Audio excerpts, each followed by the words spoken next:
Hai semua, apa kabar? Gimana? Udah 1 bulan lebih ini kita stay at home. Pastinya banyak waktu yang Tuhan kasih untuk kita bisa lakukan sebaik mungkin. Dan pastinya kita menggunakan waktu kita untuk menjadi berkat buat banyak orang. Nah, selama stay at home ini, aku ada kepikiran untuk buat sebuah sesi bersama mami-mami yang baru punya anak yang usianya 1-2 tahun, untuk bisa sharing bareng aku selama COVID ini mengenai parenting dan mengenai perjalanan mereka, bagaimana mereka dari mulai proses persalinan, proses hamilan, gitu ya, pengalaman mereka waktu mendidik dan membesarkan anak mereka. Jadi sesi ini aku akan buat dengan tujuan untuk setiap calon ibu dan para ibu lainnya bisa teredukasi dengan baik melalui pengalaman-pengalaman dari para moms yang akan aku wawancara dari setiap sesinya. Tapi kalau dari Nangga sendiri pertama kali berarti jadi seorang ibu tuh usia berapa? Aku itu usia 30 tahun, jalan 31 tahun. Jalan 31 jadi seorang ibu ya? Iya. Gimana pertama kali Tobi lahir, udah saat itu juga ya, kayak gimana? Ada hal-hal yang luar biasa nggak yang Nang udah alami gitu setelah itu? Ya, aku kan pada saat Tobi lahir itu sebenarnya kan itu udah sesuatu yang aku nanti-nantikan kan, cukup lama, 5 tahun gitu. 5 tahun ya? Kelihatannya sih, ngerasanya waktu itu kesannya secara mental dan secara fisik sudah siap gitu. Ternyata pada saat bayinya ada di depan mata pun tetap ada butuh proses buat adaptasi. Karena mulai dari waktu gitu kan, waktu yang udah nggak bisa lagi, kayak mandi aja tuh mesti buru-buru karena nangis lah bayinya atau apalah gitu kan. Jadi tetap ada kekagetan kok, meskipun kayak udah masa penantian yang lama, tetap kaget, tetap butuh penyesuaian diri yang banyak juga saat itu sih. Iya, malah aku sempat pernah baca sebuah forum ibu-ibu gitu ya. Dia bilang iya sampai mandi aja, sampai kedengeran bayinya nangis gitu, padahal nggak nangis. Iya, padahal nggak nangis. Jadi halu ya. Jadi halu, iya ya. Oke. Tapi waktu itu sempet dibantu nggak dari orang tua atau siapa gitu Nang yang dampingin? Waktu itu awal-awal sih mamaku nginep di apartemen. Nah, terus juga ada mbak gitu, asisten rumah tangga yang bantu untuk kerjaan rumah tangga kayak nyapu, ngepel, masak kayak gitu. Nah, sama waktu itu juga kan kalau mertua aku kan memang rumahnya nggak deket dengan aku, tapi mereka pada saat awal-awal itu hampir setiap hari, bisa dibilang setiap hari itu datang ke rumah. Kalau mertua aku ya bawain makanan, terus kakak iparku yang pertama tuh itu juga suportif banget, jadi bantuin aku karena pada saat itu kan Tobi sering nangis gitu kan, terus aku juga jadi kurang tidur. Udah, sorry, bentar ya Nang. Iya. Aduh, kamu ini Mbak, astaga. Ditaruh di Nuna tapi nggak bisa diam. Sama kayak Tobi. Aduh, lucunya. Aduh, halo. Halo. Panggilnya apa ya? Pipinya tumpah ya? Ya tumpah. Panggilnya apa sih? Opung berarti ya, dipanggilnya Opung loh. Opung ya, aduh. Tua banget ya. Opung, ya ampun. Pipinya tuh loh. Matanya blow banget kamu. Nih. Oke, lanjut dong, Dek. Lanjut, ya. Nah, multitasking kan? Iya.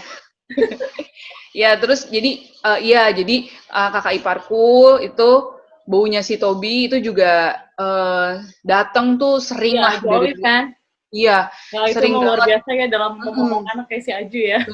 Bener, bantuin aku gendongin Tobi. Seenggaknya kalau siang-siang Tobi mau tidur gitu, dia gendongin Tobi, nanti aku bisa istirahat dulu bangsa 1 jam, 2 jam. Itu tuh buat seorang ibu yang baru melahirkan tuh luar biasa banget ya. Bantu banget ya. Itu sangat ngebantu banget karena pada masa-masa itu aku sempat ada masa kesulitan menyusui. Jadi Tobi tuh nyusu tapi nggak puas-puas, jadi nangis terus gitu. Oke. Jadi setiap malam tuh aku nggak bisa tidur karena dia bangun terus, pengennya nyusu terus gitu. Ternyata setelah 2 mingguan aku ngerasa kan nih ada yang salah nih gitu kan. Jadi aku ke konselor laktasi saat Iya. itu. Heeh. Baru setelah itu lumayanan gitu. Jadi kendalanya ada di mana tuh, Nauda? Waktu itu kendalanya, jadi pertama itu aku ke dokter konselor laktasi, terus aku disuruh praktekin cara menyusui kan di bunda. Terus saat itu dibilang kalau posisi menyusui aku masih salah, sehingga bayi itu bukannya minum susu, tapi dia jadinya mentil, ngempeng. Iya. Tuh, ngempeng. Jadi masuknya tuh cara pegangnya, pokoknya latchingnya itu belum tepat. Nah setelah dibenerin, itu aku langsung kayak, oh gini ya gitu. Itu sih salah satu kesalahan aku sih, tidak mempersiapkan cara menyusui dari sejak aku hamil gitu. Dan itu banyak juga dialamin sih sama ibu-ibu. Mereka fokusnya gimana supaya bisa lahiran normal, prenatal yoga, tapi lupa untuk mengunjungi konselor laktasi, yang mana itu sebenarnya penting juga ya. Betul. Kita pelajaran yang kita tahu sebelum kita melahirkan gitu. Terus ya udah setelah sudah bisa diatasi itu lumayan baik tuh Tobi. Jadi berat badannya juga langsung naik drastis. Terus akunya juga jadi bisa lebih istirahat, dan karena Tobinya kan udah kenyang gitu, bisa merasa kenyang cepat. Setelah kenyang dia tidur kan, jadi aku juga bisa ikut istirahat gitu.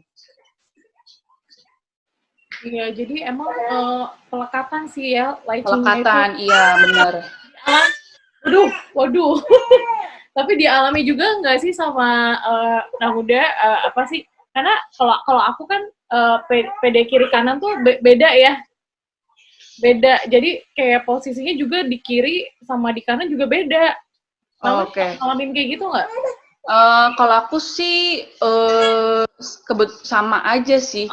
Kalau di kiri sama di kanan posisinya sama, tapi aku diajarin beberapa posisi lain. Jadi bukan posisi yang kayak biasa kita ya, tuh kayak biasa itu yang kamu lagi.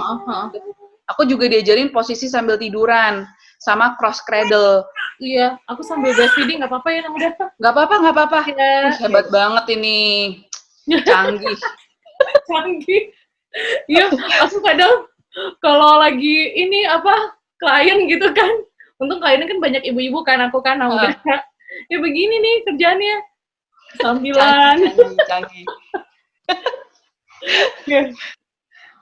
Ya gimana lanjut? Ya, jadi aku sih nggak ada perbedaan di kanan kiri, cuman aku itu kan termasuk inverted nipple. Jadi aku ngakalinnya dengan berbagai posisi gitu, sama konselornya diajarin beberapa posisi lain, nggak cuma posisi kayak kamu nih yang sekarang ini, tapi aku juga diajarin posisi tidur sambil tiduran miring gitu, lying down, sama posisi cross cradle sama football gitu. Nah itu memudahkan aku juga untuk menyusui. Jadi dia lebih dapat, aku punya payudara gitu, lebih bisa makan payudaranya semua gitu. Iya, sampai areolanya itu ya. Iya, betul. Oke. Iya, sabar ya. Sebentar ya, Bu. Sebentar, Bu. Sabar, Bu. Oke, tapi berarti kan sekarang ini kalau dari Nauda sendiri, selain sebagai seorang ibu, sebagai seorang psikolog klinis, kalau pandangannya terhadap pernikahan dan keluarga itu apa sih, Nauda? Oke, menurutku ini sih dua hal yang saling berkaitan ya. Menurutku kalau pernikahan itu lebih ke fondasi daripada keluarga. Jadi kalau di dalam suatu keluarga pernikahannya sehat, otomatis keluarganya juga akan jadi sehat. Keluarga sehat berarti orang tuanya sehat, akan juga menghasilkan anak-anak yang sehat mentally ya. Jadi menurutku pernikahan tuh fondasi yang amat sangat penting di dalam sebuah keluarga gitu.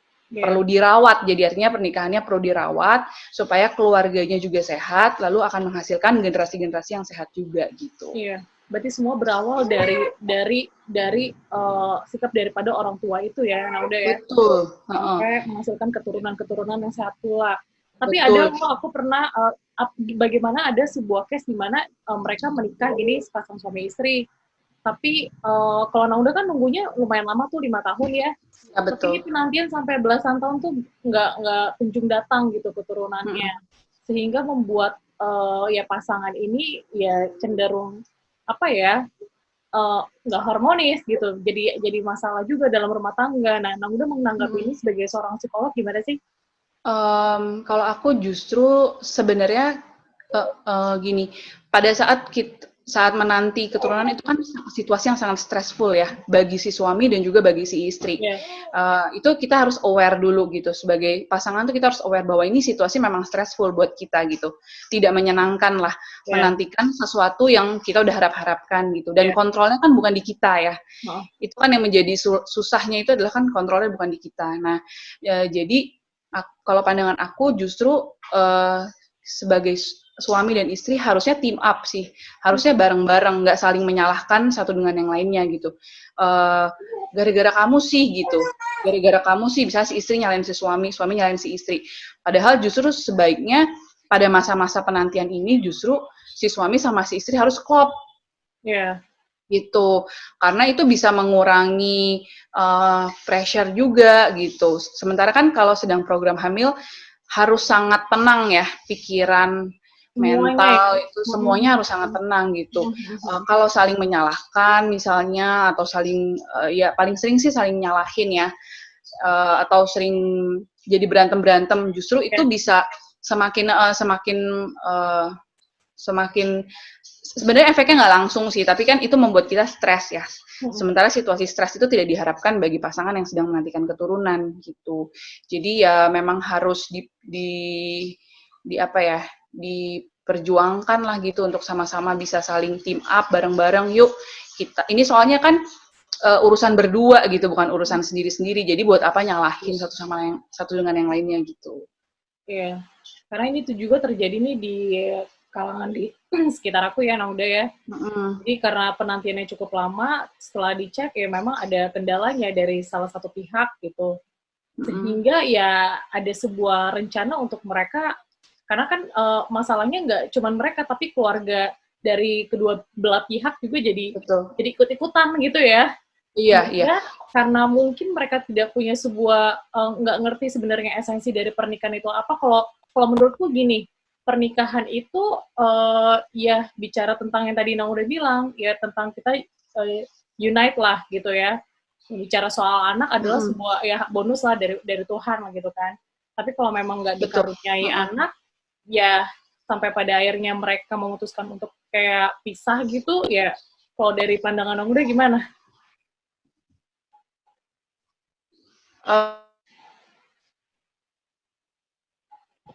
Ngeliatnya gini aja, memang anak itu kalau dari sudut pandang agama kita itu kan sebuah anugerah ya, pemberian dari Tuhan. Kita tetap harus percaya gitu bahwa Tuhan tuh punya rencana yang baik buat pernikahan siapapun itulah gitu ya. Nah, jadi kalau aku sendiri pribadi sih, kalau misalkan nggak punya anak terus bercerai, kalau dari pandangan aku sih itu terlalu cetek gitu, maksudnya. Karena kita juga mesti pasangan ini kembali lagi kepada sebenarnya tujuan pernikahannya pada saat itu apa, gitu. Kembali ke pasangan masing-masing. Ketika misalnya kita sebelum menikah, kita juga banyak komunikasi dengan pasangan. Sama-sama kita juga mesti terbuka apabila misalnya kita nggak mempunyai anak, apa sih sebenarnya yang kamu seperti apa. Nah, sebenarnya hal ini nih kaitannya dengan pranikah, dengan kondisi pranikah. Sudah pernah dibicarakan belum hal seperti ini? Betul. Jadi dari awal sebelum nikah nih udah harus diomongin sebelumnya. Benar. Gitu. Nah, nanti kalau pada saat udah menikah dan ternyata struggle untuk punya anak, ya mari selesaikan bareng-bareng gitu. Kalau misal berjuang bareng-bareng, entah itu menjalani pengobatan kah, terapi kah, atau apapun itu, dijalani bareng. Dan kalau misalkan memang hasilnya ya saat itu Tuhan belum berkenan untuk memberikan, kembali kepada pasangan masing-masing gitu. Tapi kalau menurut aku tujuan menikah itu kan bukan cuma untuk punya keturunan ya, ada banyak sekali gitu. Bisa jadi kita dipakai Tuhan bukan cuma untuk berketurunan gitu, tapi kita juga mau dijadikan sebagai couple yang mungkin bisa menginspirasi atau banyak hal lah gitu. Banyak pasangan-pasangan juga yang kita tahu, yang kita kenal di Indonesia tidak punya keturunan, tapi mereka tetap bisa meaningful di masyarakat, tetap bisa berarti kehidupannya di masyarakat gitu. Jadi kembaliin lagi ke goalnya sebagai pasangan sudah menikah tapi nggak punya anak, misalnya sudah bertahun-tahun bahkan berpuluh tahun tidak dikasih ngomongan, kembali lagi sebenarnya kita mau jadi pasangan yang seperti apa nih gitu. Gitu sih kalau menurut aku. Iya, thank you Nauda yang kali ini bisa jadi insight ya buat teman-teman nanti yang nonton gitu ya, terutama memang dalam pernikahan udah sekian lama menanti keturunan ya Nauda ya. Tapi kalau dari Nauda sendiri 5 tahun itu memang karena memang awalnya sengaja memang nggak program dulu atau gimana Nauda? Memang kami tidak ada rencana untuk menunda sama sekali gitu. Jadi emang udah langsung pingin memiliki anak. Alasannya karena kami nggak pengen usia terlalu jauh lah ya dengan anak gitu. Gitu. Tapi kan rencana kita bukan rencana Tuhan gitu kan. Kita tetap serahkan sama Tuhan. Gitu. Jadi ya akhirnya setelah 5 tahun baru kami punya jadi kalau di dunia kedokteran obgyn di atas 1 tahun jika pasangan tinggal bersama dan belum bisa hamil si istri itu baru masuk dalam kategori infertilitas. Nah, jadi setelah 1,5 tahun ya, itu kami boleh melakukan pengecekan gitu. Gitu ya. Nah, berarti ini kan 5 tahun kan bukan waktu yang sebentar ya, Nauda itu cukup lama gitu.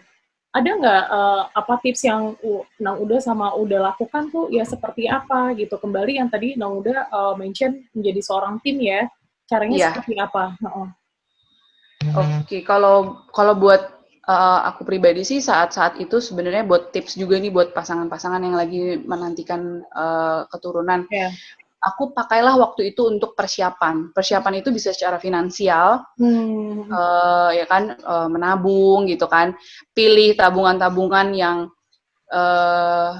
yang sifatnya aman, bisa buat pendidikan anak dan sebagainya. Pelajarilah ada jenis-jenis tabungan apa gitu. Itu kesiapan finansial. Terus yang juga nggak kalah penting, kesiapan rohani gitu. Kita kan nggak mau sebagai orang tua juga dasar rohani kita nggak kuat gitu. Ya, betul. Bagaimana kita nanti bisa membimbing anak-anak kita gitu. Jadi kesiapan rohani itu penting banget pada masa-masa itu. Terus juga kesiapan fisik. Jadi kalau misalkan memang kita sedang menjalani pengobatan dengan dokter, program hamil di rumah sakit misalnya, kita juga sangat penting untuk menjaga kesiapan fisik dengan rutin berolahraga. Kalau misalkan untuk ini dua-duanya perempuan dan laki-laki, rajin olahraga, makan juga dijaga gitu.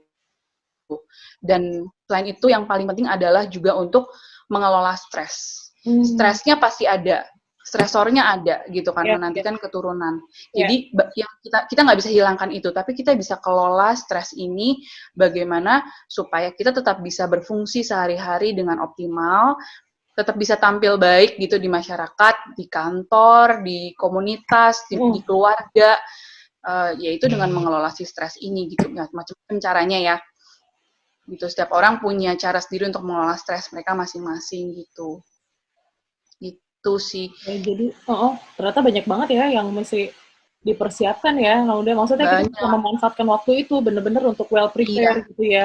Iya. Karena memang kecenderungannya kan jadi sekarang nih yang kalau aku lihat ya jadi kecenderungannya jadi kayak berlomba-lomba gitu loh, orang udah maksudnya dia nikahnya udah lama tapi kok belum ngisi-ngisi ya.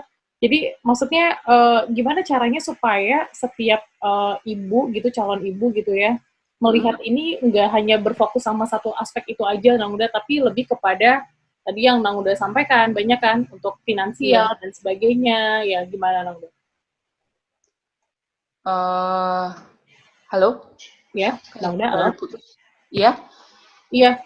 Gimana caranya supaya si ibu ini nggak cuman fokus sama satu aspek itu doang tuh Nang Uda. Aspeknya adalah lebih kepada aduh gue bulan ini hamil nggak ya, bulan ini ngisi nggak ya gitu. Karena kan biasanya kan lebih fokusnya ke situ tuh. Nah, betul Udah. betul. Ya, kalau dulu sih aku caranya adalah dengan menyibukkan diri, gitu. Menyibukkan diri itu sih cara yang cukup efektif dengan aku, Ya. karena kalau misalkan dan aku juga membatasi penggunaan media sosial, Ya. gitu. Karena itu sangat sangat berperan ya. Ya. Sangat berperan banget. Kalau misalkan terlalu terpapar dengan media sosial juga efeknya nggak baik gitu buat kita. Jadi sebisa mungkin aku menyibukkan diri. Dan saat itu aku manfaatkan untuk fokus sama karir aku gitu. Jadi aku menerima semua kesempatan yang ada, membuka diri.